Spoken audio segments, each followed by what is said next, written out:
Gravar. Opa, hoje funcionou bem.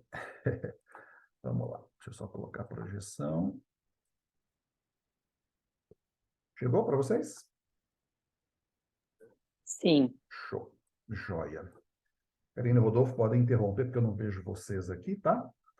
Bom, vamos lá, gente. Então, a gente está agora entrando na última parte do livro de Gênesis, né? E aí a história de José e como é que acaba toda essa narrativa dos patriarcas aqui. E antes de a gente entrar especificamente nos detalhes, é importante a gente trazer alguns pontos, algum contexto aqui da história de José, né? Essa é uma das mais importantes e encantadoras histórias de toda a Bíblia, né? Quem não teve a oportunidade de ler ali dos capítulos 31 até do capítulo 37 até o 50, leia. É uma história muito emocionante, assim, toda vez que eu me deparo com essa história, me emociona, assim, de ver como Deus, né, cuida de cada detalhe, de cada lance ali da vida de José, para que um plano maior seja cumprido. E o que é interessante dessa narrativa, né? São 14 capítulos, e a história dos patriarcas todos a que mais ocupa espaço no Gênesis, né? Mais do que a história de Abraão, mais do que a história de Isaac, mais do que a história de Jacó. É uma história, assim, com profundas implicações teológicas, talvez por isso, né, Deus dirigiu os relatos e a escrita dessa história para que realmente ficasse muito esses detalhes ali. Que implicações teológicas tem? Primeiro, a mão de Deus é evidente em cada cena, né? E Deus sempre respeitando o nosso livre-arbítrio, governando, superando as nossas decisões pessoais e das pessoas envolvidas, e Deus vai construindo um herói, não o herói com o estereótipo humano, né? Mas um herói segundo a visão do próprio Deus, para que esse herói devolva bênçãos ao mundo. E a gente vê que essa providência de Deus, ela é confirmada à medida que a história vai acontecendo, a narrativa vai se desenrolando, apesar do coração humano, apesar da perversidade, dos problemas, né, que o ser humano tem dentro ali dos contextos do livre-arbítrio de cada um deles, né? Mas Deus sempre vai cumprindo as suas promessas, porque a gente vai ver um grande tema na história de José. Deus como especialista em transformar mal em bem. Aliás, essa é a maior especialidade que o nosso Deus tem, né? Transformar o mal em bem. E só para a gente meio que entender um pouquinho como é que a história está dividida, a gente vai vai olhar três grandes blocos, né? O primeiro, chamei aqui de José, o mestre dos sonhos, que é o começo da narrativa, que a gente vai do 37 ao 41. Depois, José, príncipe do Egito, que é quando a situação muda, né? O plot twist grande aí, quando muda a situação dele, e aí do capítulo 41 ao 45. E depois a gente finaliza com, né, Jacó, que estava lá na Palestina, lá em Canaã, desce para o Egito, e aí acaba o capítulo.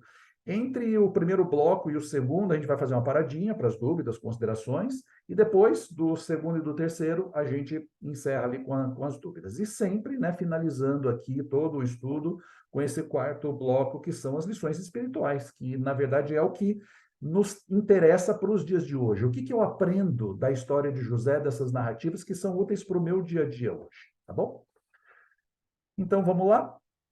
José como mestre dos sonhos, a gente vai tratar então do capítulo 37 ao 41, e em alguns momentos a gente vai fazer algumas leituras, mas, né, como são muitos capítulos, a gente não vai conseguir ler em tantos detalhes, porque senão a gente não consegue cobrir.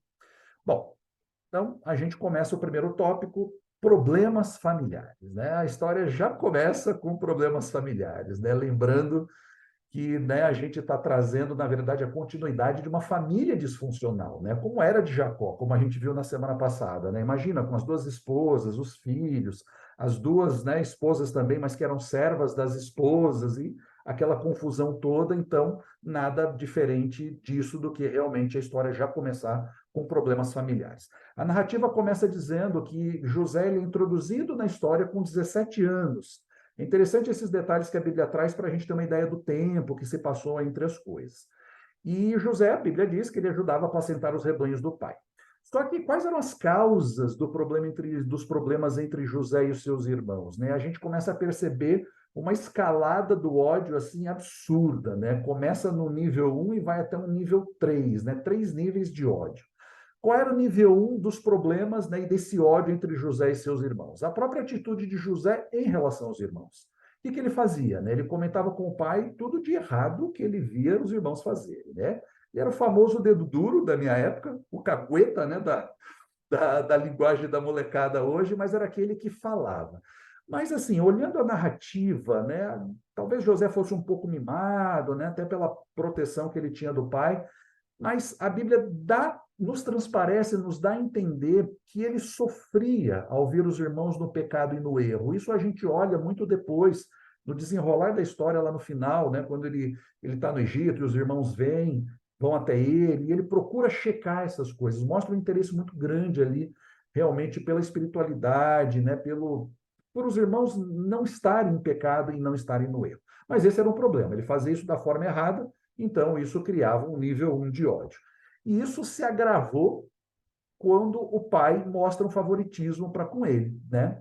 Jacó dava demonstrações assim explícitas da sua preferência por José, porque, né, ele era o primeiro filho da amada, da Raquel, né, aquela por quem ele trabalhou ali todos aqueles anos, então ele tinha um interesse especial ali por ele, né? E interessante, né, como a gente vê o padrão familiar se repetindo. Jacó aqui comete o mesmo erro do seu pai Isaac, né, que demonstrava uma preferência por Esaú. E o ápice desse favoritismo e desse ódio gerado pelo favoritismo ali acontece quando Jacó dá um presente para José, uma túnica especial, né? E o que tinha, né, de tão especial com essa túnica? Uma túnica muito colorida, como a Bíblia traz alguns detalhes ali. Mas, olhando o contexto, aquele tipo de túnica era um modelo típico de sacerdotes e pessoas importantes, pessoas assim, que tinham destaque em relação às outras na sociedade. E aí, que informação passava para os irmãos, né? Que era uma indicação fortíssima de que José estava sendo investido de autoridade sobre os irmãos. Ele tinha sido escolhido por Jacó para receber as bênçãos da primogenitura, né? E essa foi uma atitude muito imprudente de Jacó. Só amplificou ainda mais o ódio que os irmãos tinham por ele, porque ele ficava contando as coisas que eles faziam. E aí as coisas chegaram no nível insustentável, né, quando José começou a ter sonhos. José, naquele momento, teve dois sonhos. Ele sonhou com molhos de trigo, e esses molhos de trigo tinham molhos, né, um molho para cada irmão, e esses molhos estavam em volta, o molho de José no centro, e esses molhos dos irmãos se curvavam diante do molho de José, né, mostrando ali uma superioridade de José em relação aos irmãos. E depois, o nível máximo, né, chega ao ápice quando José tem um sonho de que o céu, o sol e a lua e 11 estrelas, olha o detalhe, 11 estrelas se inclinavam diante de José, né? E esses sonhos eram entendidos aí como profecias de que Deus colocaria José em uma posição mais elevada que seus irmãos e o próprio pai, e que eles se curvariam perante ele, né? Isso levou aí o ódio, a inveja dos irmãos ao nível maior, né? Ao nível máximo. E eles se perguntavam por que ele deveria ser tão especial assim. E aí, lá nos versos 10 e 11 do capítulo 37, a gente vê que o próprio pai, Jacó, ficou incomodado com esse sonho. Jacó repreendeu José abertamente na frente dos irmãos, mas diz o verso 11 que ele guardou aquele incidente na sua mente, no coração, refletindo sobre o seu significado. E talvez, né, no fundo, Jacó esperando que aquilo realmente se cumprisse, né? Bom, aí a história continua. O que se segue, então, é aí lances muito tristes, né, da relação de José com os irmãos, né? Lances aí de inveja, de ciúmes e de traição. O que acontece? Os irmãos foram apacentar os rebanhos em Siquém. Lembram de Siquém? Teve um relato que a gente viu há 1 ou 2 semanas atrás de um incidente que aconteceu lá em Siquém, depois eu vou comentar rapidinho aqui. E depois em Dotã, né, 2 regiões ali próximas. Mas o que chama atenção é que essas regiões estavam mais ou menos 97 quilômetros distantes do acampamento. E aí, como eles estavam distantes, talvez não mandavam notícias, Jacó pede que José fosse até eles e trouxesse notícias. E aí José vai em busca dos irmãos para levar alimento, trazer notícias para o pai. E quando os irmãos viram José chegando ao longe, eles percebem que era uma boa oportunidade para se livrar rapidamente daquele irmão ou daquela pessoa que eles deram o nome de sonhador. Em vários momentos do relato bíblico, José é atribuído a José, né, ou é dado esse nome para José de sonhador. E aí eles planejam matá-lo, né? Decidiram vendê-lo como escravo para uma caravana de ismaelitas na sequência, para não ser tão contundente, ele é nosso irmão, Então, tudo bem, não vamos matá-lo para que o sangue dele não recaia sobre nós, mas decidem vendê-lo para uma caravana de ismaelitas. Colocam ele naquele poço, né, um lugar aberto ali, tomam a decisão e quando vem essa caravana eles vendem José. E aí tudo bem, agora a gente precisa dar um jeito aqui na história. Eles pegam a túnica de José, matam um bode, molham a túnica em sangue e enviam para Jacó, sugerindo que José tinha sido morto por um animal selvagem nesse momento, né, de busca e de encontrá-los ali. Não levaram, né, em conta toda a dor e sofrimento que essa atitude traria ao coração de Jacó, né? E aí as perguntas que surgem aqui para a gente, quando a gente está lendo essa porção da narrativa, é, primeiro, por que os filhos de Jacó estavam pastando os rebanhos a 97 quilômetros de distância de casa? Imagina você levar rebanho, ovelha. Quanto tempo eles levariam para voltar para casa a essa distância? E aí, algumas inferências. Será que eles não estavam, será que não tinham pastos mais perto, tão longe assim? Ou será que eles queriam privacidade para continuar realizando atos errados e não queriam que ninguém estivesse espionando, né? É uma suposição. Uma segunda pergunta que surge disso: por que eles voltaram para a região perigosa de Siquém? O que tinha acontecido em Siquém? Jacó tinha uma reputação muito ruim ali, porque tinha acontecido um incidente com Diná. Lembra aquela única filha de Jacó? E que ela tinha sido, né, meio que estuprada ali por Siquém, né, que era o filho ali, vamos dizer, do governante dessa região. E aí Levi e Simeão, os dois filhos ali de Jacó, irmãos de Diná, fizeram todo um plano aí, cometeram uma chacina contra os moradores da cidade. Eliminaram todos os homens ali da cidade. Lembra aquela questão da circuncisão, como, né, contrapartida para eles realmente, para a família, né, realmente consentir em Diná ser esposa de Siquém, ou seja, exterminaram os moradores da cidade, capturaram todo ali os despojos e trouxeram como escravos ali toda a família envolvida. Ou seja, uma situação muito complicada, né? Jacó até no final daquele incidente diz: nossa, como é que eu vou ficar agora aqui nessa terra, né? Vou ser hostilizado por esses atos de vocês aqui. Mas, enfim, né? É uma coisa a se pensar. Por que voltaram para a mesma região? Será que talvez eles não tivessem envolvidos com o povo daquela terra e quisessem que Jacó não soubesse? Né? É uma suposição. E uma terceira inferência que a gente pode fazer desse relato é, sabendo que seus filhos odiavam a José, por que Jacó envia José sozinho e ainda usando a túnica especial que ele tinha feito para os irmãos, que tanto, né, feito para José, que tanto tinha ofendido os irmãos? Será que um servo de Jacó não poderia realizar a mesma tarefa de uma forma mais rápida e eficiente? A gente não sabe, né? Será que é tanta ingenuidade assim? Mas talvez respostas a essas três perguntas, talvez a gente encontre na providência do próprio Deus, né? Será que Deus não estava trabalhando ali para realizar os seus propósitos, se valendo das decisões individuais deles, erradas, né? Respeitando o livre-arbítrio, mas se aproveitando ali daquelas situações para cumprir os seus propósitos?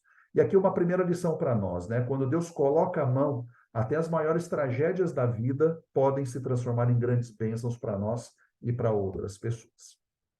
Bom, seguindo a história aqui, a gente chega agora num grande parênteses da narrativa da história de José, né? Até os títulos da Bíblia ali no capítulo 38 trazem Judá e Tamar, né? Por que esse parênteses na história? Parece que esse capítulo 38 está meio fora de lugar, né? Está contando a história de José, de repente conta um capítulo inteiro que não tem nada a ver com José, fala de Judá, né? Mas não está fora de ordem, não está fora de lugar, não, né? Tem elos importantes com a história de José que a gente vai ver muitos anos depois aqui no final da história. Mas é mais um capítulo sórdido da história dessa família disfuncional, né? O que acontece ali nesse contexto, nesse capítulo? O Judá havia acabado de deixar seus irmãos, provavelmente por algum desacordo entre eles, encontra uma esposa cananeia, cujo nome não é citado no relato bíblico, com quem tem 3 filhos, Onã e Selá. Judá deu a cananeia Tamar, uma outra pessoa, uma jovem daquela região, como esposa para o seu filho primogênito. E aí, né, a Bíblia dá alguns detalhes, né, que tanto quanto Odã, os 2 primeiros filhos aí de Judá, não eram maldosos, né, cometiam tantas maldades que Deus permitiu que eles fossem mortos, né? E aí, como era o costume daquela época, para trazer descendência à viúva, Judá promete o seu último filho, Selá, a Tamar, para que ela realmente tivesse uma descendência. Só que Nesse meio tempo ali, enquanto Selá crescia, não estava ainda na idade suficiente, né, de contrair ali as núpcias, a esposa de Judá morre. E ele parece se esquecer ali da promessa feita a Tamar. E aí Selá cresce e ele não, né, nada de resolver o problema ali com Tamar. Não entrega, né, Selá, o filho mais novo, como marido ali para dar continuidade à descendência. Só que, conhecendo o caráter do sogro, o que Tamar faz? Ela decide se disfarçar de prostituta cultual para forçar Judá a cumprir a sua promessa. O que ela faz então? Ela se assenta na entrada de duas fontes ali no caminho de uma cidade que o relato diz como Tímina, e Judá, né, passando por ali, vê a prostituta, entre aspas, combina ali as coisas todas, tem a relação com ela, só que não reconhece que ela era sua nora. E como não tinha dinheiro para pagar, talvez não estava pensando, né, em fazer isso, ele deixa ali três coisas, né? Tamar, ela pede ali algumas garantias. Ele deixa o seu selo, o seu cordão e o seu cajado como garantias ali até o envio do pagamento. E, né, para encurtar a história, resultado, Tamar engravidou do próprio Judá, do próprio sogro, e quando foi acusada de se prostituir, e a pena da prostituição era a morte, ela mostra ao acusador, o próprio Judá, o seu selo, o cordão e o cajado. Judá então entende tudo que estava se passando, se desculpa, e a conclusão dessa história é o nascimento de Pérez, que foi ancestral de Davi, e finalmente de Jesus. E aqui um detalhe uma curiosidade bem interessante: Tamar é a primeira das 4 mulheres que estão na genealogia de Jesus, né? Tamar, Raabe, Ruth e Batseba. Então, Tamar é a primeira. E qual a reflexão que a gente traz, né, disso, né? Como é que essa mulher pode estar na genealogia de Jesus, né? Esses personagens não eram perfeitos, em alguns momentos foram deliberadamente desobedientes. Isso significa o que para nós? Que Deus aprovou os pecados deles? Não, em nenhum momento. Seus pecados foram revelados e julgados no final. Significa o quê? Que Deus pode tornar as coisas fracas desse mundo e as situações difíceis da vida para realizar os seus próprios propósitos. Que a gente vai ver uma mudança muito grande na própria história de Judá, né, no final da narrativa de José aqui. E a partir dele que vem ali a descendência de Jesus, do Messias. Bom, aí continua o relato, então, agora no capítulo 39. A narrativa retorna, então, para a história de José. E aí, o que diz? Né? Que ele é vendido como escravo pelos próprios irmãos para a caravana de ismaelitas por 20 ciclos de prata. Isso dá mais ou menos 200 gramas. E esse era o preço de um escravo estabelecido pelo Código de Hammurabi, aquele lá da Babilônia, né, que a gente tem, está hoje num dos museus da Europa ali. Né? Então, era o preço de um escravo. Ele é levado para o Egito, vendido como escravo para Potifar, um oficial de Faraó, comandante da guarda, e tinha tudo para ser um jovem revoltado com Deus e com a vida. Só que qual foi a atitude de José? Está aí na tela e a gente pode ler nos versos 2 e 3 de Gênesis 39. O que o relato diz? O Senhor Deus estava com José, que veio a ser homem próspero e estava na casa de seu dono egípcio. Potifar viu que o Senhor estava com José e que tudo o que ele fazia, o Senhor prosperava em suas mãos. Esses versos aqui nos mostram que José fazia as coisas de tal forma, tão fiel e honesta, que ele dava o melhor de si. E certamente Deus não faria o seu trabalho prosperar se ele fosse feito de forma relaxada, com reclamação, com revolta contra o próprio Deus e contra a própria vida, que era a situação que ele vivia. O que a gente vê aqui da atitude de José? Desde o princípio da sua história no Egito, José demonstrou o seu elevado caráter e o seu compromisso de fidelidade com Deus, né? As coisas estavam indo bem, José na casa de Potifar, Potifar entrega tudo para José, até por José ser tão prestativo, tão eficiente, tão de confiança, Potifar entrega tudo, né, para José. E José comandava tudo, José era ali o mordomo, né, a pessoa que cuidava de todos os detalhes. As coisas estavam indo bem, até que a mulher de Potifar chama José para que se deite com ela, né, e José recusa. E diz o relato bíblico que ela o importunava todos os dias, mas o relato diz que ele não dava ouvidos a ela e não ficava nem perto dela, né? Até para não sair dessa situação. Só que certo dia a situação chegou num ponto de muita insustentabilidade, quando ninguém de casa estava presente. O que ela faz? Ela o toma pela mão e o obriga a se deitar com ela. José tenta sair, deixa as roupas na mão dela, consegue escapar, foge para fora, mas as roupas ficam. A mulher faz um escândalo em mente, né? Inverte a história, para que as pessoas e o próprio Potifar, quando voltasse para casa, entendesse que, na verdade, era ele que estava assediando ela, né? E que ele que estava criando toda aquela situação. E aqui se forma, né, o contexto perfeito para uma tentação perfeita, né? É importante a gente entender esses detalhes para ver o quanto José tinha, né, dentro do seu coração, colocar Deus, seguir a Deus como meta de vida mesmo. Olha a tentação perfeita. Ele era jovem, estava carente de amor e afeto, a mulher era atraente, rica e poderosa, e no momento mais crítico, ali no auge da tentação, eles tinham privacidade, ninguém estava presente. Mas qual foi a atitude de José? Resistir à tentação, né? E aqui a gente vê a resposta que ele deu nos versos 8 e 9 do capítulo 39. O que ele diz lá? Ele, porém, recusou e disse à mulher do seu dono: escute, tem até um ponto de exclamação aqui. Escute, né, dizendo com veemência: o meu senhor não se preocupa com nada do que existe nessa casa, porque eu estou aqui.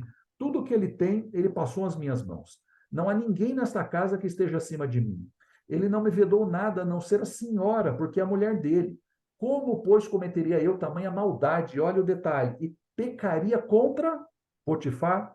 Não, pecaria contra Deus.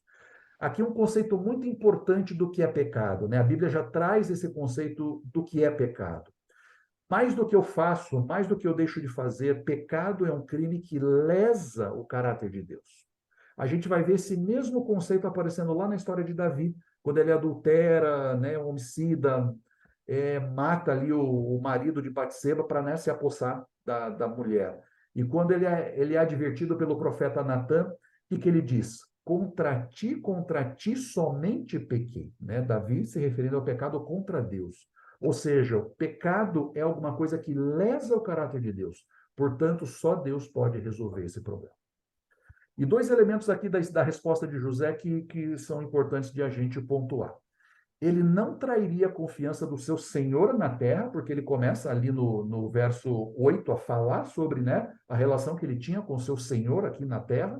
E no verso seguinte, no verso 9, ele reforça que ele seria fiel também ao seu senhor no céu, quaisquer que fossem as circunstâncias. Ou seja, ele tinha uma compreensão muito clara das consequências envolvidas e dessa natureza do pecado. Bom, como resultado da fidelidade de José, né, e da mentira e de toda a situação criada ali pela esposa de Potifar, Potifar o lança na prisão. E aqui uma outra reflexão importante para nós. Se Potifar tivesse realmente acreditado na sua mulher, vocês acham que José seria mandado para a prisão? Seria sumariamente morto. Né? Então, Potifar sabia, muito provavelmente, a mulher que ele tinha, né? E confiava ali sabia quem era José. E também para não ficar ruim para ele, né? Porque aquilo foi público, né? O relato bíblico diz que ela faz um escândalo para as pessoas ali fora. Então, ele teve que tomar alguma atitude, mas ele não pede a morte de José, ou ele mesmo poderia matar José, ele poderia fazer. Escravo e ainda que estrangeiro, né? Não tinha nenhum recurso de apelação. Mas ele é mandado para a prisão. Bom, chegando na prisão, aí, aqui começa a guinada de 180 graus na vida de José. Né? Na prisão, com o tempo, ele começa a ganhar a confiança do carcereiro, porque tudo aquilo que ele era na casa de Potifar, ele continua fazendo na prisão. Né? E aí, com isso, ele ganha a confiança do carcereiro. Ele passa a ser encarregado de todos os prisioneiros. E dois desses prisioneiros eram ex-oficiais do faraó, né? Um padeiro e um copeiro reais. Provavelmente tiveram algum problema com o faraó por conta ali da alimentação e tal, e estavam na prisão. E também tiveram sonhos, né? E ambos tiveram sonhos que não compreendiam, pois não haviam quem os interpretasse, e José interpreta os sonhos do padeiro, do copeiro, do faraó ali na prisão. E ali, né, para a gente não entrar em tantos detalhes, o padeiro é morto, o copeiro é restituído às suas funções, até que o próprio faraó tem dois sonhos, né? E aí, quando o faraó externa aquilo ali para as pessoas ao seu redor, o copeiro se lembra de José, né? E aí José é mandado para, né, a presença de faraó, e José interpreta os sonhos que o próprio faraó teve, né? Então, aqueles sonhos, né, as vacas gordas e magras, e as magras comiam as vacas gordas, as espigas boas e mirradas, e as espigas mirradas, né, consumiam as espigas boas, e na verdade eram duas séries de 7 anos, né, os bons anos e os anos ruins em relação à terra. 7 anos de muita fartura e 7 anos de muita fome. Então, era isso que significavam os sonhos. E ao José revelar ali o significado dos sonhos para o faraó, José deixa claro que a sabedoria para interpretar os sonhos não era dele, mas era um dom de Deus. Ele diz isso claramente no relato. E aí Faraó coloca José como administrador do império, o número 2, depois só, né, imediatamente depois do próprio Faraó. E aí começa a mudança de vida de José, né? Chega como escravo, se torna um prisioneiro e agora ele é o governador do Egito. Sai de uma posição de mordomo na casa de Potifar para se tornar chefe da prisão e depois o governante de todo o Egito. E aqui a gente começa a perceber um crescente de responsabilidades e de complexidades, né? Dentro dessas responsabilidades que José passa a ter dentro da história. E essa sucessão de eventos não acontece da noite para o dia, né? O começo do relato diz aí que José foi levado jovem para o Egito, talvez em torno ali dos 17 anos. E ele tinha 30 anos quando interpretou os sonhos de Faraó. Ou seja, 13 anos aí se passaram. Desde a escravidão, né? 13 anos de escravidão, de humilhação, de injustiça, de prisão e desespero. E de desprezo.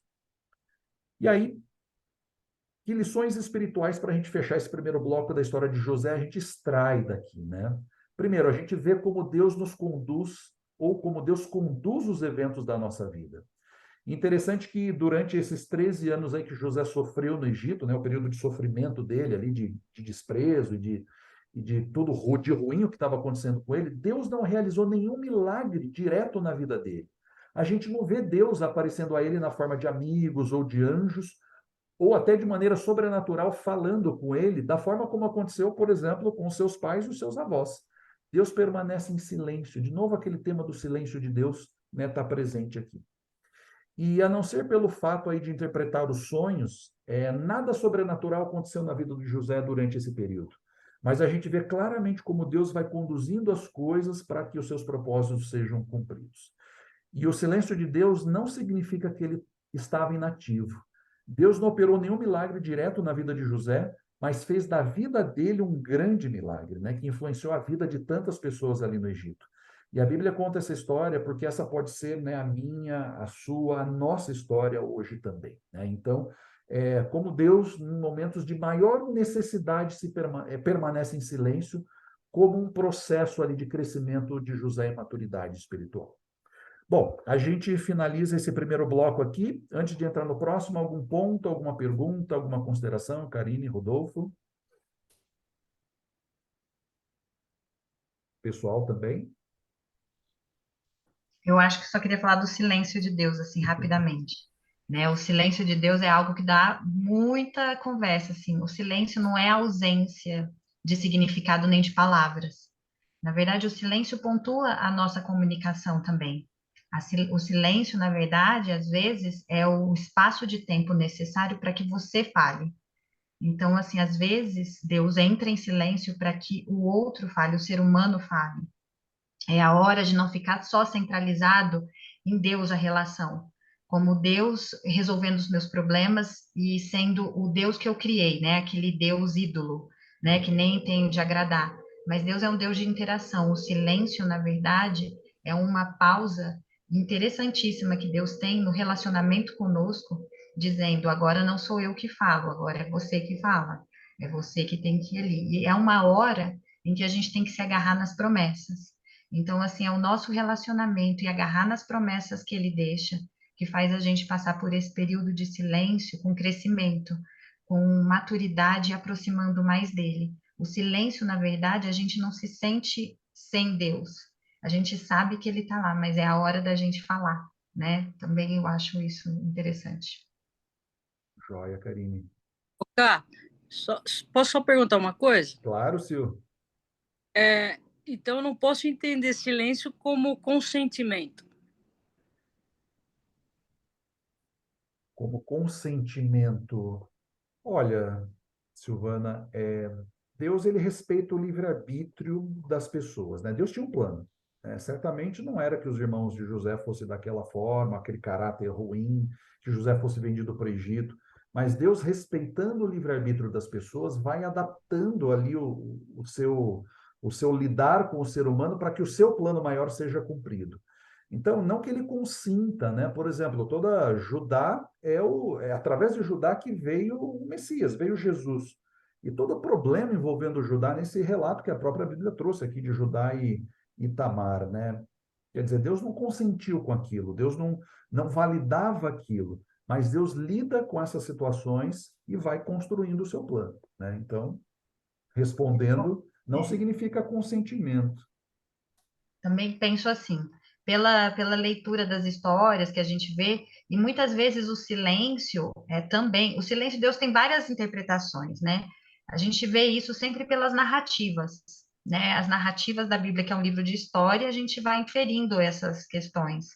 Mas o silêncio também de Deus, às vezes, é um silêncio que a gente acha que ele está em silêncio, e às vezes ele não está. Então, o silêncio também tem muitas outras questões, assim, às vezes a gente acha, né? Onde estava Deus quando não sei o quê? E Deus estava ali do lado. É. Às vezes a gente espera uma resposta de Deus que não é a resposta que ele está dando, né? Mas a gente quer ouvir aquela.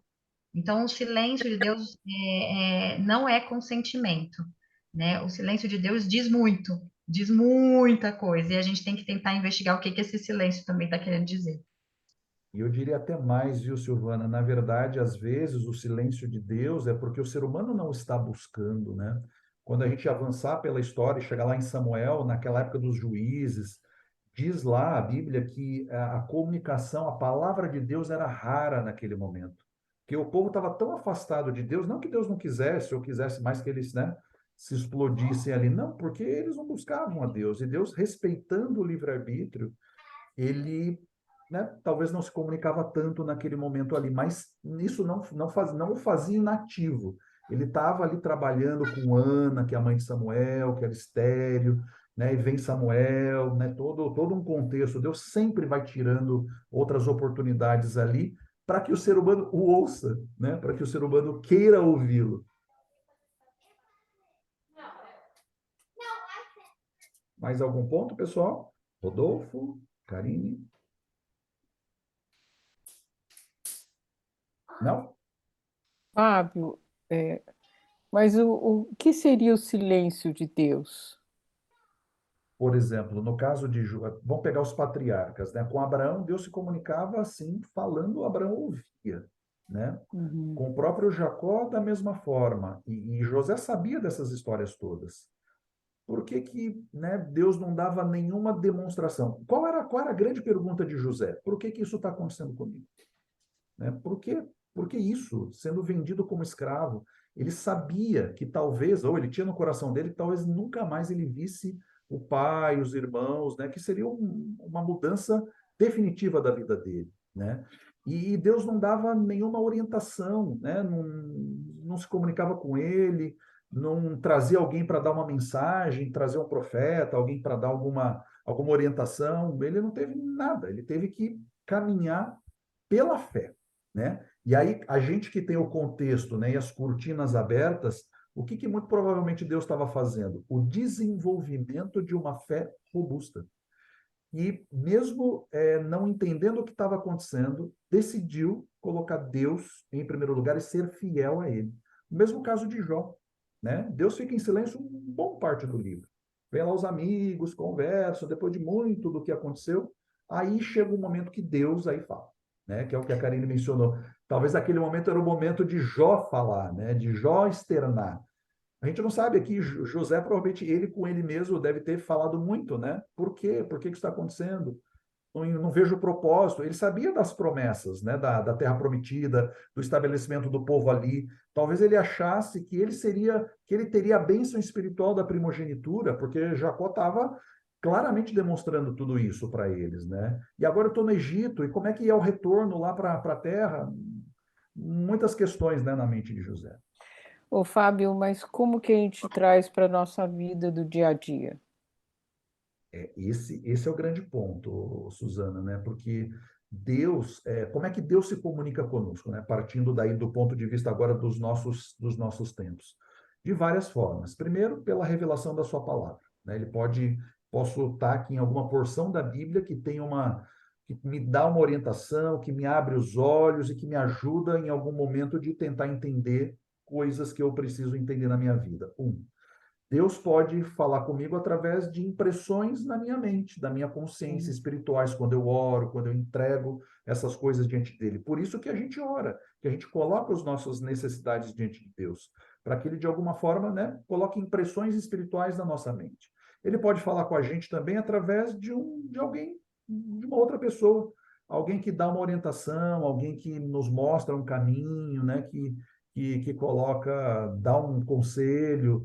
Então, Deus tem várias formas. Diretamente, nesse momento, a gente não vê Deus falando diretamente, né? Se Sim, comunicando diretamente, mas várias outras formas são possíveis. mas a gente reconhece, porque às vezes a gente acha que Deus está falando e não é Deus falando, é a É, cabeça da gente que está falando. A gente reconhece pela, pela paz, o que seria. por várias coisas. Essa é uma, por aquilo que nos traz paz de espírito, mas também pode ser alguma outra coisa muito maluca que também, sei lá, de certa forma me traga paz. Mas qual é o que a gente tem que aferir para ver se é Deus mesmo está falando? A sua palavra, se aquilo que ele está Tá. revelando, aquela decisão, aquele caminho que eu espiritualmente recebi uma impressão ali, opa, será que é isso que eu tenho que fazer? Tem princípios espirituais na Bíblia que reforçam que essa é a vontade de Deus? Tem coisas claramente reveladas aqui, né? Que aí a gente pode aferir com base nesse padrão, né? Só para complementar, acho que também a questão de familiaridade com Deus. Quanto mais você vai orando, isso eu estou falando da minha prática mesmo, assim, sabe? Deus vai se comunicar de formas diferentes. Ele comunica comigo de um jeito, com você ele se comunica de outro. Ele vai dentro do que ele sabe que vai te atingir, da forma como vai te atingir.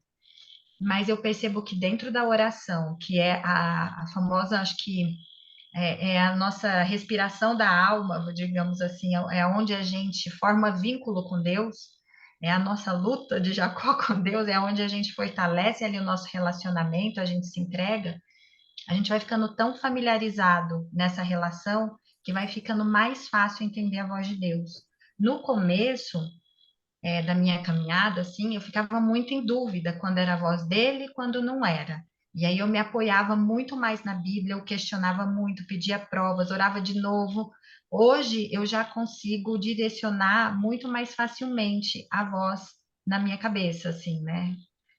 É que eu falo a voz da minha cabeça, não estou sendo esquizofrênica, mas é uma voz suave, é uma impressão, é como se fosse. É difícil falar isso, viu? Eu falo isso no grupo de oração. É como se fosse uma impressão na minha cabeça, mas eu percebo que eu não chegaria naquela conclusão daquela forma, com a forma como eu penso, até mesmo baseado nos meus medos. Às vezes vem impressões na minha cabeça que vão contrárias ao meu sentimento e à minha forma lógica de pensar sobre aquilo. Mas aquele pensamento vem com uma suavidade, com uma clareza que eu entendo que é ali que Deus está falando comigo, é o Espírito Santo. Então, você, dentro dessa interação com Deus também, você vai conseguindo se familiarizar e perceber mais também. Um ponto interessante é que o silêncio de Deus existe mesmo, tá? Muitas vezes a gente já sabe, a gente já tem uma resposta por alguma coisa que a gente está ansiando, mas aquela resposta que, embora racionalmente você saiba que seria correta, você não quer aquela resposta nesse momento, e aí você está fugindo de ouvir Deus falando, tá? Seja como for. Pode ser uma coisa que já está revelada na Bíblia, você já conhece, mas você quer algo diferente daquilo, e você não vai ouvir isso. Mas, por outro lado, tem o tempo certo para tudo, tá? E Deus sabe quando é o tempo certo. Ele sabe quando é o tempo certo de você conhecer alguma coisa, de dar esse conhecimento para você. Então, tem realmente também um silêncio de Deus que, por algum propósito, ele vai te revelar alguma coisa apenas quando for no momento certo.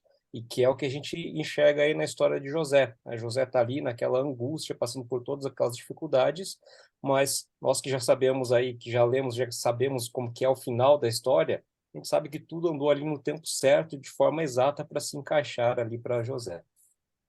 Perfeito, Rodolfo.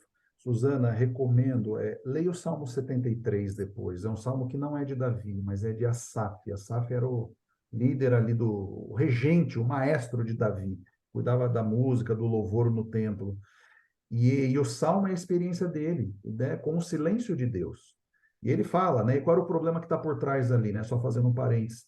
Era a prosperidade dos ímpios. Ele olhava para fora da janela dele, né? E via os ímpios prosperando. E ele, talvez vivendo alguma dificuldade, algum desafio, algum sofrimento, ele falava, nossa, eu não entendo, por que que os ímpios prosperam e eu aqui, né, estou sofrendo, tal. E ele vai descrevendo, descrevendo, descrevendo, e chega ao ponto que ele falou, quase os meus pés se resvalaram, quase eu me afastei, né, de ti. E aí, quando que acontece a virada? Aí ele chega lá, no verso 17 diz, até que entrei no santuário de Deus e atinei com o fim deles. Quer dizer, o que que é entrar no santuário de Deus? Exatamente isso que, né, que a Karina e o Rodolfo mencionaram, que é esse momento de intimidade, né, esse momento de ser humano e Deus sozinho. E isso tem que ser construído, esse hábito tem que ser construído. E essa intimidade com Deus nos ajuda a termos a voz dele cada vez mais audível. A voz, né, pela consciência e por essas várias outras opções que a gente comentou.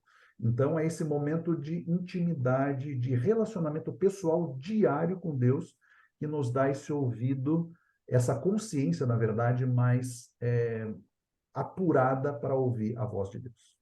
Salmo 133 é muito bonito.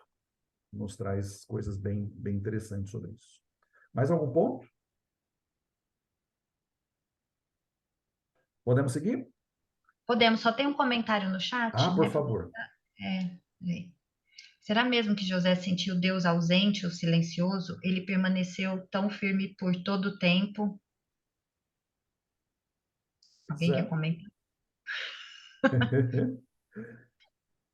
Na verdade, fale. Não, vai lá, Karina. Não, eu prefiro que você fale. Não, assim, isso é uma inferência, né, do que a gente está fazendo, pensando na nossa. Eu, no lugar de José, ia sentir. A gente não sabe, né? Mas, assim, como todo ser humano, tem altos e baixos momentos, né? Mas o que é importante, né, que, assim, como José lidou com isso, né, bem com isso. Porque lá no lombo do camelo, ele tomou a decisão mais importante da vida dele, que acontecesse o que acontecer, o que, né, pudesse acontecer nessa ida para o Egito, contrário aos planos de Deus, ele estava indo para uma região, como eu falei, né, fora do que era, do que ele sabia que era o plano de Deus, que era Canaã. Conhecia toda a história de Abraão, que veio lá, né, lá da Mesopotâmia, né, para uma terra diferente. Aparentemente tudo de errado, tudo contra o plano de Deus, mas ele decide prosseguir pela fé, né? A mesma coisa a gente vê quando os hebreus, né, lá no Êxodo, saem do Egito e vão atravessar o Mar Vermelho. Vão entrar em Canaã e tem que cruzar o Jordão. E Deus só abre o Jordão para eles cruzarem quando eles colocam o pé na água. Né? Tem até uma música que diz, né, que o milagre só acontece quando a gente bota o pé na água. O que Deus está fazendo? Está trabalhando a nossa fé, né? Está desenvolvendo a nossa fé. Então, acredito que talvez José teve os altos e baixos, mas aquela decisão que ele tomou ali, talvez ele não sentia que Deus não estava com ele. Ele via Deus, e aqui que está a beleza da visão espiritual. Ele via Deus apesar dos sofrimentos, das dificuldades que ele estava sentindo, né? Realmente a gente não pode dizer que ele sentiu Deus ausente em algum momento, mas a forma com que o narrador usa a parte que vem na sequência da história, aí quando ele foi lançado no cárcere e ele pediu que uma pessoa que sairia de lá se lembrasse dele, e o narrador deixa claro ali que a pessoa não se lembrou, essa forma aí do narrador expor que dá uma certa angústia que leva o leitor a entender que ali existe um esquecimento, né? José ficou abandonado lá no cárcere. Agora, a gente não tem como saber do ponto de vista dele, né? Se ele sentiu ou se ele não se sentiu, porque não tem uma declaração a esse respeito aí nessa passagem. Excelente ponto, Rodolfo. Essas entrelinhas, né, que vão nos ajudar a construir esse quadro, né? Que foram 13 anos, gente, não é pouca coisa, né? 13 anos de indo só para baixo, né? Ele era mordomo, chegou numa situação ali estabilizada e vai para a prisão, ninguém lembra dele, né? Então, enfim. Podemos seguir? Vamos para o próximo, então? Então, José chega aqui no clímax. A gente chega, na verdade, né? Oi? Desculpa, alguém falou? Alguma coisa? Não, pode ir. Beleza. Chegamos, então, ao clímax aqui da história de José, né? E, na minha opinião, a parte mais comovente, né, dessa história. Uma história muito linda. De filho mimado, escravo, prisioneiro, né, se torna governador do Egito. E a gente vê todo um processo que Deus vai fazendo para curar feridas do passado e reatar relacionamentos aí de José com os próprios irmãos e resgatar aquela família disfuncional, né? E tudo isso conduzido por Deus. E a gente vê a providência de Deus, né, sendo confirmada aí, apesar da maldade e perversidade do coração humano. E como Deus é fiel a cumprir as suas promessas, né? E essa imensa capacidade de Deus, que, né, a gente falou no começo, na verdade, é a grande especialidade de Deus, né, de transformar mal em bem e bênçãos. Bom, a história continua agora com essa ascensão de José ao poder. A gente entrou agora no meio do capítulo 41. Então, de novo, né, os sonhos de Faraó, 7 anos de muita fartura, 7 anos de muita fome, e revelavam aí o que Deus estava prestes a fazer sobre a terra. E o que é mais interessante aqui, né, quando José revela e dá a interpretação dos sonhos para Faraó.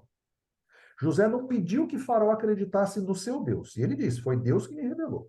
Mas José não pede para que Faraó acredite no seu Deus. O que ele faz? Ele propõe um programa econômico, que devia ser liderado ali por um homem ajuizado, sábio, né, como ele mesmo diz ali, no relato, e que iria salvar o Egito quando se cumprisse, né, o significado espiritual ali do sonho. Então, José ele se aventura a aconselhar Faraó, mesmo não tendo sido solicitado.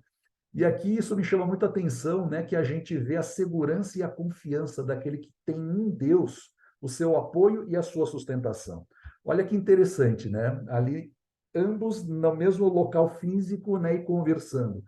A classe mais insignificante de ser humano da nação, um cara que era escravo e prisioneiro, aconselhando a autoridade máxima da nação, que inclusive se julgava ser o próprio Deus, né? Os faraós achavam que eram deuses, né, na terra. Então, olha que interessante, né? Como a segurança e a confiança de alguém que se apoia em Deus deu a ele toda essa autoridade, né, para aconselhar o faraó.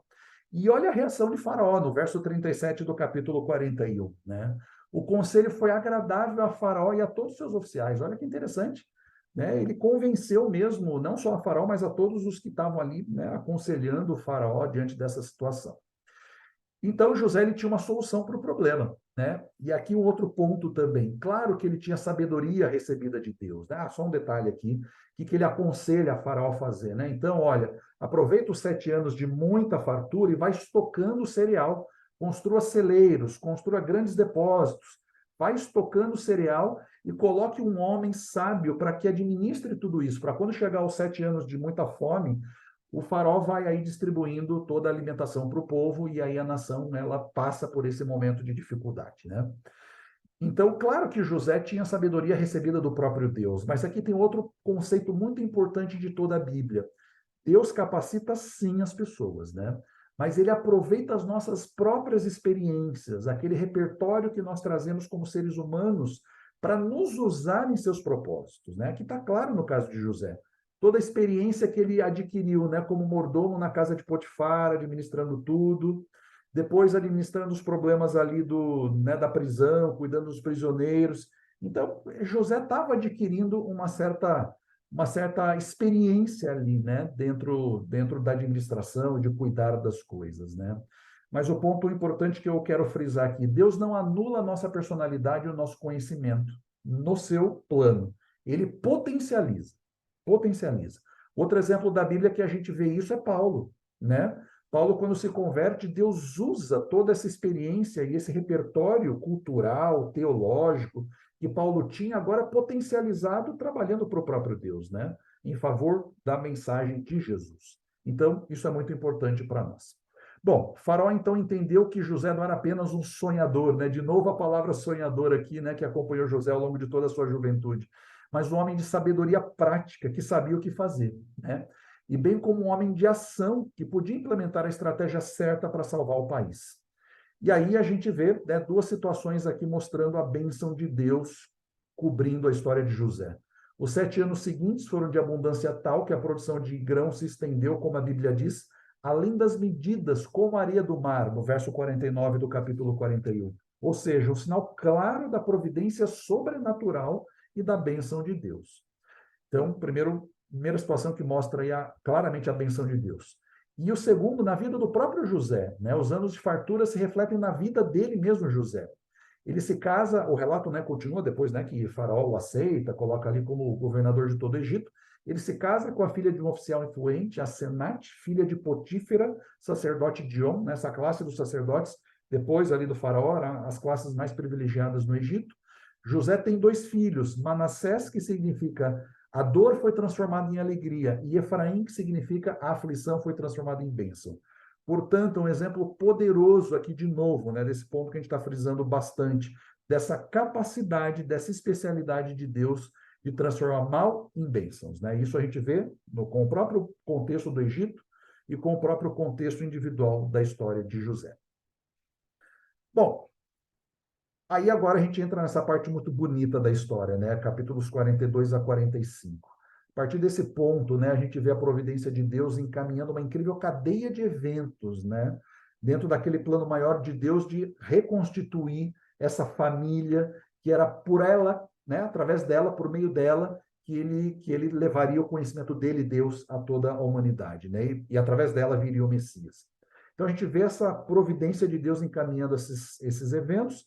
E o plano de Deus, ao permitir aquela escassez tão grande, na verdade, a fome ali no Egito, foi um grande recurso que Deus usou para reaproximar a família de José após quase 20 anos ali. Então, lembra, José passou 13 anos, né, entre ser vendido como escravo até se apresentar com 30 anos diante de Faraó, então dos 17 até os 30, e depois mais 7 anos de fartura, porque depois a família de José volta para o Egito já nos primeiros anos ali da escassez. Então, mais ou menos 20 anos ali se passaram. Então, Deus está trabalhando nessa reaproximação. E Deus traz à tona erros do passado, né? O que os irmãos de José fizeram com ele, culpa, desespero e todas as mazelas envolvidas ali nas relações humanas, mas Deus oferecendo, né, fazendo aflorar essas coisas todas no sentido de oferecer conciliação ou reconciliação e perdão. Bom, a história prossegue ali dizendo que a fome obrigou Jacó a enviar os seus 10 filhos para o Egito para comprar grãos. Benjamim fica, o filho mais novo, né, o irmão ali da mesma mãe de José, fica com o pai. José era o governador de toda aquela terra e ele mesmo, em pessoa, era quem vendia todos os povos da terra que vinham ao Egito, né, em busca ali de alimento. E ele, quando vê ali aquelas multidões, ele reconhece os seus irmãos, mas não se dá a conhecer, né? A Bíblia diz que ele falava por intérprete, toda vez que ele se relacionava ali com os irmãos. Então, aqui José inicia uma sequência de testes para provar ali a sinceridade e a mudança de caráter dos irmãos, né? Então, são 4 testes bem tranquilinhos aí, que José vai submetendo os irmãos ali para provar realmente, né, se eles tinham mudado as suas atitudes e o seu caráter.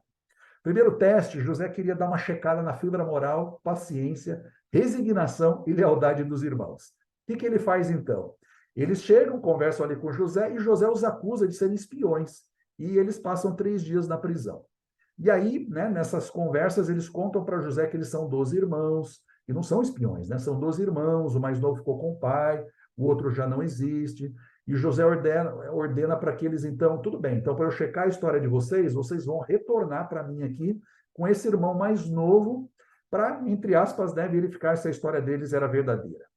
E para mostrar que era sério a coisa mesmo, ele coloca Simeão, né, fica detido ali na prisão, como garantia para que eles retornassem com o irmão mais novo. Os irmãos, então, relacionam o que estava acontecendo com eles ali no Egito com, né, uma culpa do que eles tinham feito 20 anos antes. Olha o que o verso 21 e 22 diz no capítulo 41. Diz lá assim: então disseram uns aos outros, na verdade somos culpados no tocante ao nosso irmão, pois vivimos a angústia da alma, quando nos rogava e não lhe acudimos, por isso nos vem essa ansiedade. Respondeu-lhes Rúben: não vos disse eu, não pequeis contra o jovem, e não me quisestes ouvir, pois vedes aí que se requer de nós o seu sangue. Né? Então eles estavam muito com essa questão, né, de que tudo isso estava acontecendo porque estava voltando todas as consequências desses erros do passado. Qual a lição para nós aqui nessa passagem? O tempo não faz nada para amenizar a culpa, só aumenta. Né? Infelizmente, o tempo não ameniza a culpa, só aumenta, né? Quando a gente não deposita essas coisas todas diante de Deus. Bom, então esse foi o primeiro teste. Aí o segundo teste de honestidade. O que José faz? Quando despede eles, né, de volta para casa, José pede para que o dinheiro seja devolvido e colocado na boca do saco de mantimento de cada um dos irmãos. E na segunda vez que descerem ao Egito com Benjamim, né, porque aí o relato já no capítulo 43 diz que persistia gravíssima fome na terra. O que eles fazem? Ficaram super espantados, né, em receber ver que o dinheiro estava ali quando eles chegaram nas tendas do pai. E quando eles voltam, nessa segunda vez que eles descem ao Egito, eles levam dinheiro em dobro. E, além disso, presentes ali para aquelas pessoas, né, presentes da região de Canaã, ali para José e para aquelas pessoas envolvidas, que eles ficaram muito preocupados, né, poxa, agora vão dizer que a gente roubou também, né?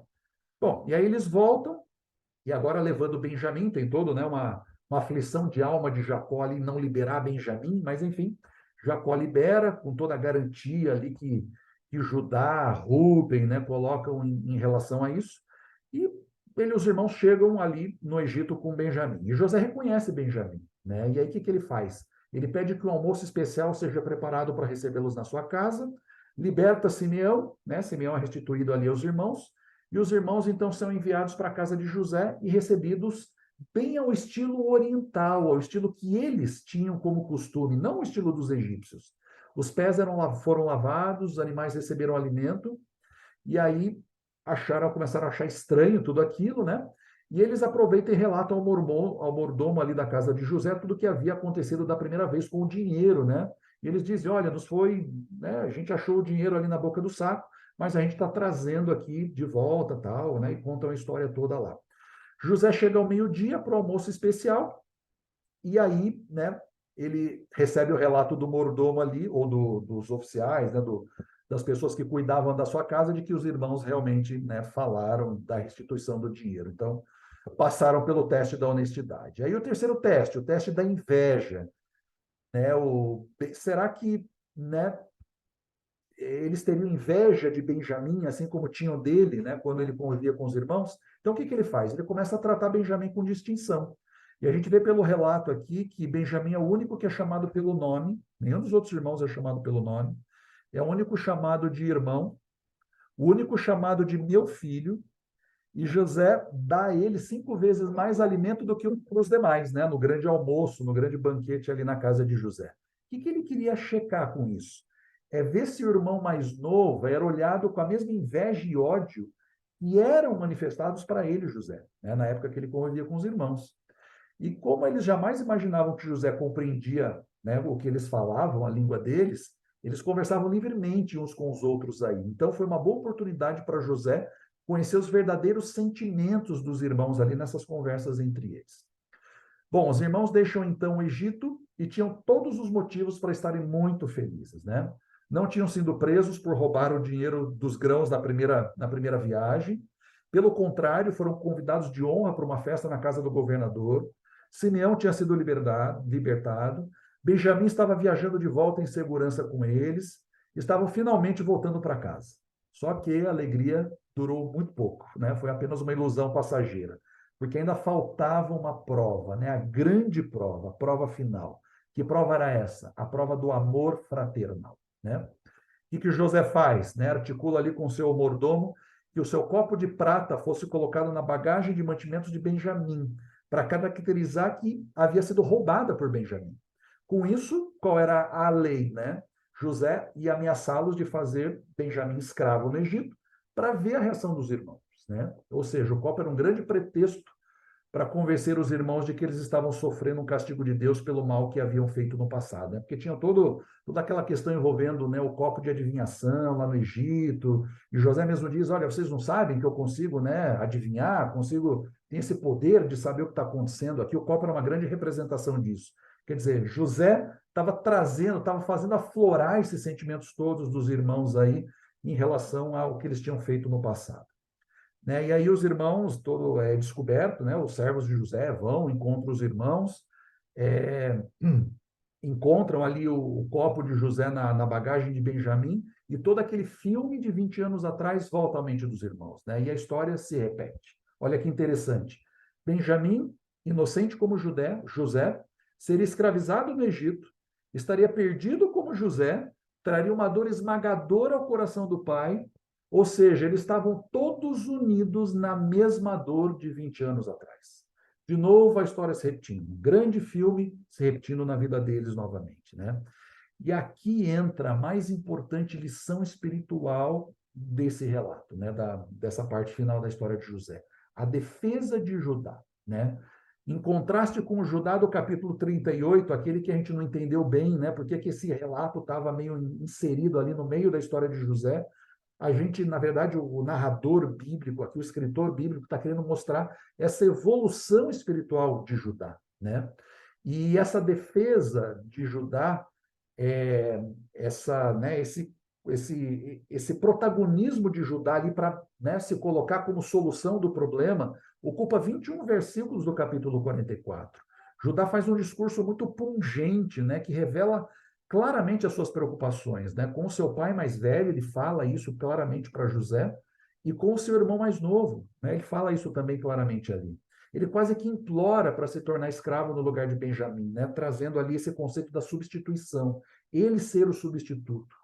E o verso 18 do capítulo 4 mostra muita coragem de Judá, né? Diz lá assim: então Judá se aproximou dele e disse: ah, senhor meu, rogo-te, permite que o teu servo diga uma palavra aos ouvidos do meu senhor, e não se acenda a tua ira contra o teu servo, porque tu és grande como o próprio faraó. Olha que coragem, né? Para naquela situação crítica de um crime, ele vai e se coloca como protagonista da história. E no verso 32 ele se coloca, né, como fiador, porque, diz lá o verso 32, porque teu servo se deu por fiador por este moço para com o meu pai, dizendo, se eu não o tornar a trazer-te, serei culpado para com meu pai todos os dias. Então a gente vê Judá se colocando como substituto, tendo coragem para assumir a situação, a responsabilidade pela situação, e se colocando, né, dando a solução como o fiador, né? Ou seja, tudo isso revela uma grande transformação que aconteceu no caráter de Judá, de alguém interessado somente em si mesmo, né, em obter vantagens pessoais. Por isso talvez ele se afasta dos irmãos, porque não estavam combinando muito lá naquele incidente com Diná, naquela fase da vida dele. Então, de alguém que pensa em si mesmo, centrado em si mesmo, para alguém que chega ao ponto de, né, se colocar como fiador para receber, para resolver a situação. Ou seja, por isso que eu comentei que essa é a mais importante lição espiritual dessa fase da vida de José.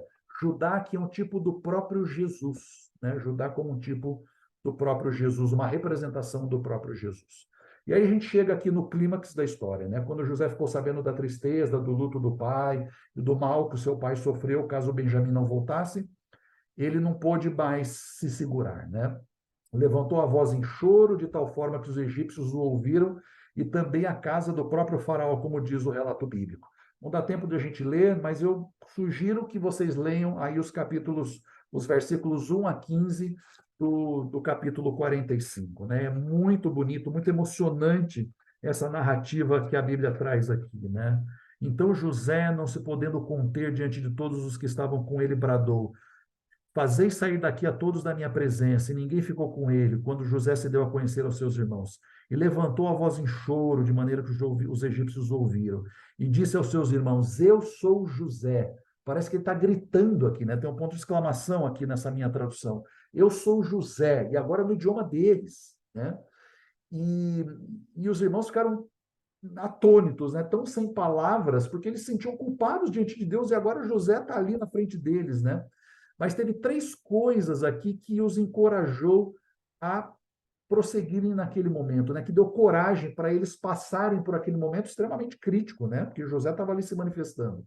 O verso 4 do capítulo 45 diz assim, que José pediu para que eles se aproximassem dele. Algo que os egípcios jamais faziam com hebreus pastores, né? Os egípcios não se misturavam com pastores, né? Então, o fato de José pedir para que eles se aproximassem era, na verdade, uma demonstração realmente de afeto. Então, isso gerou um encorajamento para os irmãos. O segundo incidente, por 3 vezes aqui, no verso 2, no 14 e no 15, José chora incontrolavelmente, copiosamente, né? Mostrando assim que realmente era sincero aquilo que ele estava externando ali. E a terceira coisa aqui que reforça esse encorajamento dos irmãos é os versos 5 a 8. José oferece perdão. ele reconhece a providência de Deus nos fatos, né? E aqui está uma grande lição para nós, né? Em lugar de a gente alimentar ressentimento e amargura pelo mal que a gente sofre no dia a dia, fazer como José, que prefere reconhecer nesse mal a providência e direção de Deus em todas as coisas. Ou melhor, deixa eu refrasear aqui. Não é que Deus envia o mal, mas reconhecer que, apesar do mal, Deus consegue reverter esse mal como providência e dando uma nova direção para todas as coisas na nossa vida, né? Então, muito bonito esse relato da história aqui.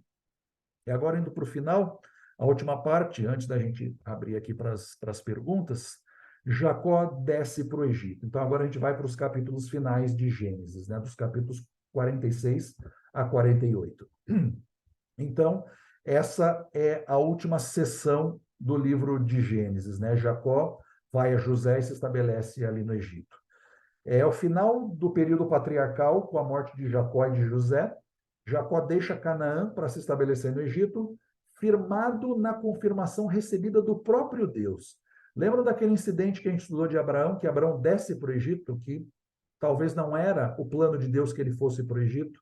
Aqui, de novo, o Egito, o descer para o Egito entra como um teste, né? Como uma prova. E o que Jacó faz? Ele busca Deus. Né? No capítulo 46, versos 3 e 4, mostra claramente isso. Então disse, né? Quando Jacó busca Deus, Deus diz para ele: eu sou Deus, o Deus de teu pai. Não temas descer para o Egito, porque lá eu farei de ti uma grande nação. Né? Olha o contraste com Abraão. Aqui ele busca a Deus, a orientação de Deus. E aí no verso 4, eu descerei contigo para o Egito e te farei tornar a subir, certamente. A mão de José fechará os teus olhos. Ou seja, a partida de Jacó relembra a experiência de Abraão e a aliança que Deus faz com ele. Deus relembra essas coisas, né? Deus faz com Jacó, faz para Jacó a mesma promessa que fez para Abraão. Eu farei de ti uma grande nação. E traz tranquilidade para Jacó da mesma forma como ele tranquilizava Abraão. Não tenha medo. Lembra no passado, por várias vezes, né? Deus dizendo para Abraão: não tenha medo, não tenha medo. E um outro detalhe importante do relato bíblico: todas as pessoas da casa de Jacó que desceram ao Egito foram 70. E esse é um número que expressa uma ideia de totalidade, né? E o curioso, lá em Gênesis, no capítulo 10, depois do dilúvio, a Bíblia apresenta 70 nações que surgiram depois do dilúvio, né? Mostrando totalidade novamente. Ou seja, aqui talvez Deus está dizendo de forma implícita que ele desejava estender a salvação a todos, né? Por isso o número de 70. Bom, Jacó vai para o Egito, ele é recebido por José. A Bíblia diz ali que o reencontro foi absolutamente emocionante, né? José se lança ao pescoço do pai e chora por longo tempo, né? O termo que a Bíblia usa, que a Bíblia traz aqui.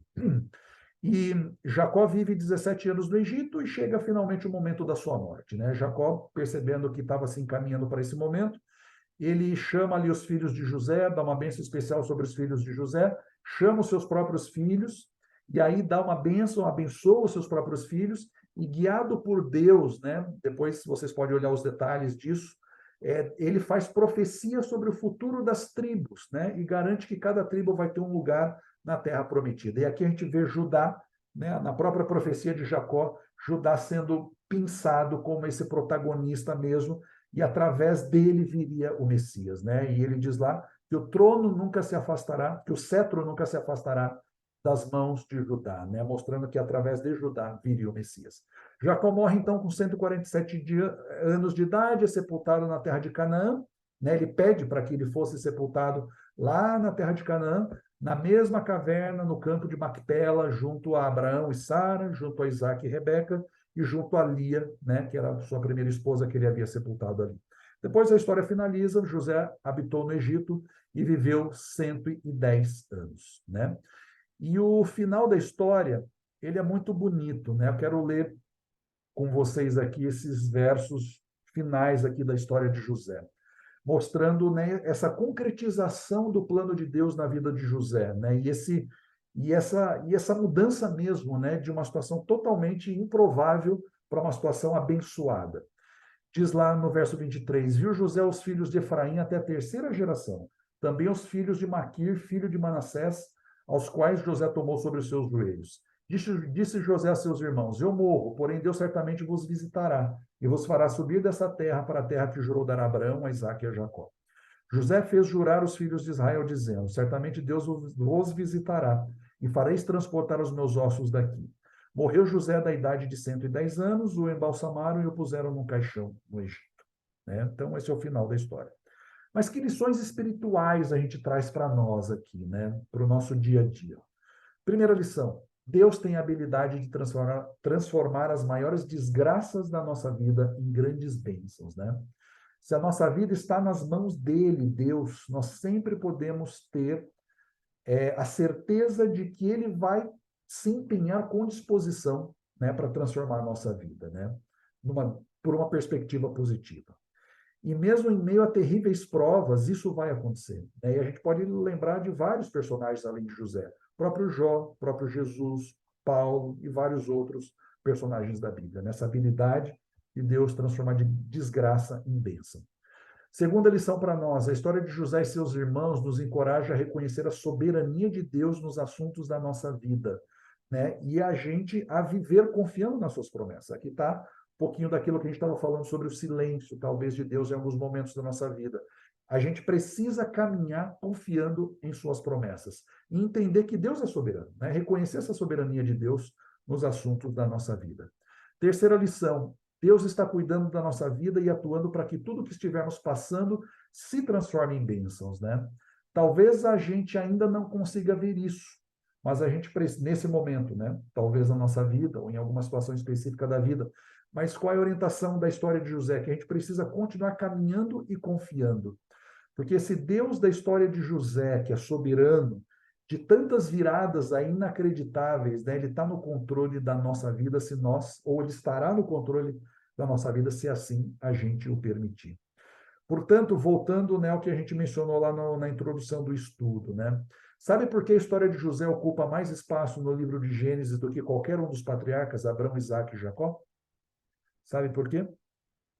Porque o foco da narrativa bíblica não é José.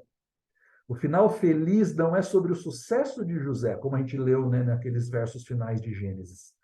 O final feliz não é sobre o sucesso de José, né, de alguém que foi injustiçado, que dá a volta por cima e se dá bem, ficando em posição superior aos opressores, como, né, qualquer narrativa de herói da TV ou do cinema. Não. O foco final da história de José é sobre arrependimento, sobre perdão e sobre a invisível presença de um Deus de amor no curso da nossa história, cumprindo as suas promessas de proteção e cuidado. Né? É por isso, e eu quero finalizar com esse slide, que José é um tipo de Cristo, né? Uma representação. A Bíblia traz muitos tipos. O que é um tipo? É uma representação menor de uma verdade maior, né? Por exemplo, o cordeiro é um tipo de Jesus também, né? O animal cordeiro é um tipo de Jesus, é uma representação de Jesus. Então, José é uma representação do próprio Cristo.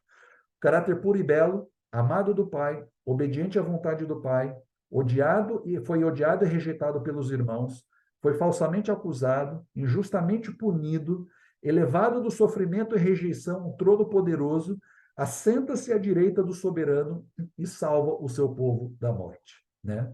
Por que, né, estou trazendo isso nesse final? Porque a grande história da Bíblia é a história de Jesus, né? O maior dom, o maior presente concedido pela divindade ao ser humano pecador está disponível a nós hoje pela fé. Essa é a grande história, a grande narrativa que a Bíblia traz para nós, né? E aqui que bonito, né? Como Deus vai trabalhando as circunstâncias para nos mostrar exatamente essa verdade, né? Que tudo pode ser transformado, porque o poder transformador viria através de Cristo, né? E esse é o grande pano de fundo, não só da narrativa de José, mas da narrativa de toda a Bíblia. E só para finalizar, já vi aqui para as considerações de vocês, né? Lembrando da história da semana passada que a Karine trouxe de Jacó, ou a dessa semana de José. Qual delas a gente se conecta? A gente, né, olha, fiz a reflexão para mim, né? Olhando para mim, com qual deles eu mais me identifico? Talvez com Jacó, né? Aquele que mais caiu, que mais teve problema, né? A nossa vida não é muito como a de José, né? Que nenhum problema é citado, né? Claro que ele tinha pecado, todo ser humano é pecador, mas nenhum pecado, nenhum problema, nenhum afastamento de Deus é citado na história de José. E por isso que ele se identifica muito com Cristo, né? E aqui está a nossa oportunidade. Vamos abrir para perguntas, considerações. Só interromper o compartilhamento aqui. sei se foi muito rápido, que são tantos capítulos. Não dá para a gente entrar em muitos detalhes de tudo, né? Senão, mas eu recomendo que vocês leiam ali do 37 ao 50, com calma e tal. Algum ponto, Karine, Rodolfo? Eu achei que você foi muito bom para. Adorei as lições espirituais. E é uma história linda, né? A de José é uma das minhas favoritas. Quando perguntam qual história que você gosta da Bíblia, eu sempre falo de José. Eu já tinha caído, acho que na primeira. Quando eu caí no poço, eu já tinha caído lá. Literalmente, ele caiu no fundo do poço. E eu gosto muito dessa história. Porra, Alguém tem alguma pergunta, dúvida? algum ponto. Está todo mundo reflexivo. Eu fico pensando, só para dar um estímulo para vocês, como Deus, entre aspas, corre riscos com o ser humano, né? Ele desenha um caminho. Imagina se José, por exemplo, como a Karen falou, chegou lá no fio do poço e, isso mesmo. Deus ia cumprir de uma outra forma o seu plano. Ou lá com Potifar, e ele, né? Se ele decidisse ali se levar pelos encantos ali da mulher de Potifar, certamente a história dele não teria terminado dessa forma. Como Deus corre riscos ao usar o ser humano, mas por que ele faz isso? Porque ao usar o ser humano, ele está transformando, né? Ele está trazendo toda essa oportunidade de crescimento espiritual. O grande exemplo de Judá. Judá começa como, né, aquele meio perdidão, que se afasta dos irmãos, meio fora do contexto, se casa com uma mulher cananeia da terra ali, nem era, né, do grupo tal, e meio que se afastando. E olha que resgate que Deus faz de Judá, né? E como Judá chega no final, a ponto de ser uma representação, um tipo do próprio Jesus, né? Assim como José. Eu acho isso muito bonito, né? Muito bonito. O pessoal tá tímido. Tá reflexivo. Mas José tinha, assim, alguma coisa muito especial, porque eu fico pensando tudo que ele passou, eu não ia aguentar, não. Eu Verdade. também. Muita injustiça para uma pessoa só, né? Nossa, que horror. Justiça de todo lado. E a gente vive num mundo de muita injustiça, né? Então, isso nos abre um pouco os olhos para isso, né? Quem vai fazer justiça é Deus, né? Aquelas provas que José fez ali com os irmãos tal, não tenho dúvida que foi guiada por Deus até como um momento ali de cura, do processo de cura, né? De relembrar o problema, né? De os 20 anos voltarem, aquilo estava embaixo do tapete lá, que a gente sabe bem disso, né? Naquelas gavetinhas da alma lá bem escondidinho, e que era um trauma, né? E o tempo não cura. Isso me chama muito a atenção aqui na história de José. O tempo não cura a nossa culpa. Ele só agrava, né? Ele só porque essas coisas podem voltar, né? Em momentos que a gente menos espera. Então é só Deus que tem a capacidade realmente para isso. E é o que a Karine falou, como é importante a gente estar sempre lendo alguma coisa sobre Deus, sentido, porque tem horas que você está no fundo do poço mesmo e Exato. você não, né? Você não consegue se controlar. Você está lendo a Bíblia, você está ali ligado, mesmo assim a coisa fica difícil, né? As situações da vida Então, são desafios. ai, não me contenho. Por favor. Perdão. Eu fico. Você acabou de falar uma coisa que eu nunca tinha pensado, a história de José como a história de Jesus, né? Sim. Eu não tinha pensado nisso mesmo, é verdade. Agora que você falou do tempo não cura, então, ó, voltando para o silêncio, então não é porque justamente José tava em comunhão, estava conversando, né? Como um oposto de. Quando eu te perguntei sobre consentimento, era nesse sentido, porque se os irmãos estavam com coisa que não cura, né, com essa. Ah, ele estava deitando, rolando, né? Tá tudo bem, tá? Deita a cabecinha na travesseira e dorme, né? Então É, tem um pouquinho disso, né? sim, ele se resolveu com Deus, ô Silvana, né? Mostra muito claramente isso na história, que não importasse, talvez ele colocou isso como propósito na vida dele, né? E o lombo do camelo, né? Ou talvez caminhando pelo deserto ali até o Egito, ele teve esse tempo, né? Óbvio que ele chorou, óbvio que ele, né, deve ter entrado em pânico, em sofrimento, né? Ele imagina ele caminhando e olhando assim ao longo, né? Imagina uma grande planície, né? O deserto, ali indo pelo deserto, e ele olhando o topo das tendas da família, do pai, e tendo a convicção de que talvez nunca mais ele voltasse para lá. Imagina, do ponto de vista do ser humano, é um trauma, uma coisa muito contundente. Mas naquele momento, aqui que está a diferença, né? Dos que vencem e dos que não vencem espiritualmente. Todos chegam nesses momentos de que não entendemos. Mas ele decidiu que, mesmo não entendendo, ele caminharia e faria as coisas de acordo com aquilo que ele conhecia de Deus, que Deus havia pedido, né? E ele se manteria fiel a Deus. Aqui que está grande segredo da história de José. E aí todas as vicissitudes, os lances, só foram reforçando, né, esse propósito e dando musculatura espiritual para ele passar por muita coisa, né? Perfeito. Muito bem colocado. Gostei do musculatura espiritual, é bem isso. Também É um gostei, viu? exercício que aí se conecta com o que você falou, Karine, né? É o nosso exercício diário de comunhão que reforça isso. A gente vê isso muito claro nas histórias da Bíblia, né? O personagem está com Deus, aí de repente se afasta de Deus, o negócio degringola. É o nosso dia a dia. Nosso dia a dia é assim, né? Situações mais, menos. Mas qual é o lance aqui? É que esse alto e baixo tem uma direção, né? Tem uma direção, esse vetor tem uma direção para cima e não para baixo, né? Então, apesar dos altos e baixos, né? Mas que a gente vá caminhando para cima dentro da maturidade, desses processos de maturidade espiritual com Deus, que não tem outro jeito. Só vem pelo relacionamento, que é pela oração, pelos momentos de estudo da Bíblia, oração e testemunho. São os três grandes remédios ou opções que Deus nos dá. Esse momento é um momento de crescimento espiritual, que a gente pode compartilhar entre nós coisas, isso vai causando impressões espirituais aqui que nos trazem maturidade, nos vão caminhando, nos ajudam a caminhar nesse processo de maturidade espiritual. Oração é muito importante, o estudo da Bíblia é muito importante também, porque são esses os canais principais pelos quais Deus se comunica com a gente, né? E só para finalizar assim, eu acho que é muito interessante, né? O Fábio sugeriu da gente ler, né, os capítulos. Quem não leu, lê os capítulos. Antes de ler, fazer uma breve oração pedindo para o Espírito Santo conduzir.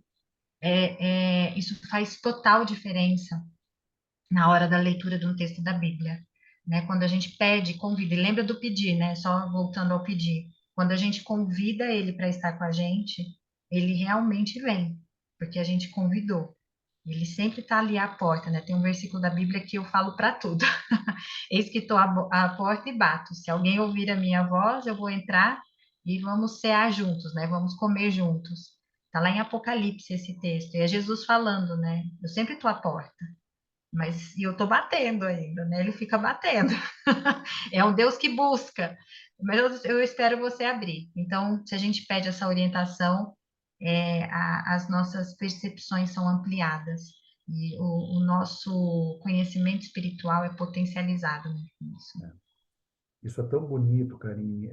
Assim, Deus respeita tanto o nosso livre-arbítrio, né? A gente vê, né, pelo relato lá de Gênesis 3, que a gente só está nessa situação, né, de pecado, né, de todos esses problemas aqui, de afastamento de Deus, porque Deus respeita o nosso livre-arbítrio. E ele respeita tanto, e a gente pode colocar a mesma potência desse respeito quando a gente pede, a gente exerce o nosso livre-arbítrio pedindo a presença dele na nossa vida, a potência que a gente está colocando à nossa disposição, do ponto de vista de ter o Deus soberano, né, o Yahvé aqui, o Deus, né, o eu sou, o Criador, trabalhando em conjunto com a gente. Assim, ele respeita tanto que essa é a oração que ele está absolutamente disposto a atender assim no momento que a gente pede. Então, por isso é bem importante mesmo, né, esses momentos. Você ora para a gente finalizar, Ore? Fábio? Vamos lá? Nosso Deus, nosso Pai, nós elevamos a Ti, Senhor, a nossa oração de gratidão. Nós somos imensamente gratos por esses relatos que Tu deixastes na tua palavra, que estão disponíveis para nós hoje. E nós temos a certeza que, da mesma forma que a tua atuação aconteceu no passado, ela acontece hoje na nossa vida individual, na nossa vida coletiva também. O mesmo poder disponibilizado, o mesmo interesse em salvar, em perdoar, em reconstruir relacionamentos que a gente viu no passado, nós temos a certeza que tudo isso está disponível para nós hoje. Só te pedimos, Senhor, sabedoria para tomarmos decisões acertadas, pedimos firmeza de caráter para que tomemos as decisões corretas e que nos momentos onde os nossos pés resvalarem, que tenhamos a certeza de que tu estás ao nosso lado, pronto a nos atender. Pedimos de forma individual aqui para cada um de nós, que tu sabes quais as necessidades, as ansiedades, tudo aquilo que cada um aqui desse grupo tem no seu coração. Pedimos que continue nos ajudando, nos orientando e se comunicando conosco da forma como tu tens feito até aqui. Essas bênçãos nós te pedimos e te agradecemos, por amor de Jesus. Amém. Amém. Amém. Amém.